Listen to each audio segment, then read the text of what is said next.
लातूर शहर हे कचऱ्याचं साम्राज्य म्हणून दिवसेंदिवस ओळखलं जात आहे। गेल्या 2 वर्षापासून लातूर शहरामध्ये नवरात्री उत्सवमध्ये लातूर शहरात कसल्याही प्रकारची स्वच्छता होत नाही। 2 दिवसावर आता नवरात्रीचा उत्सव आलेला आहे, पण लातूर शहरामध्ये कचऱ्याचे ढिगारे मात्र जागोजाग टाकलेले दिसत आहेत।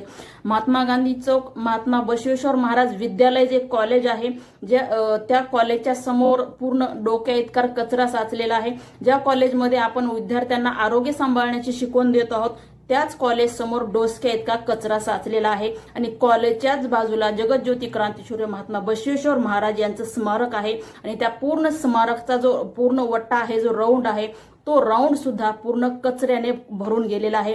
आजूबाजूच्या लोकांना सुद्धा त्या कचऱ्याचं साम्राज्य दुर्गंधीमुळे खूप त्रास होतो आहे। मनपा आयुक्तांना माझी विनंती आहे की लातूर शहर स्वच्छता विभाग ज्याही कॉन्ट्रॅक्टदाराला हे कॉन्ट्रॅक्ट दिलेलं आहे, त्याचं हे स्वच्छता कॉन्ट्रॅक्ट तात्काळ रद्द करण्यात यावं आणि लागलीच हे तात्काळ दुसऱ्याला देऊन लातूर शहराची स्वच्छता ही तात्काळ करून घेण्यात यावी।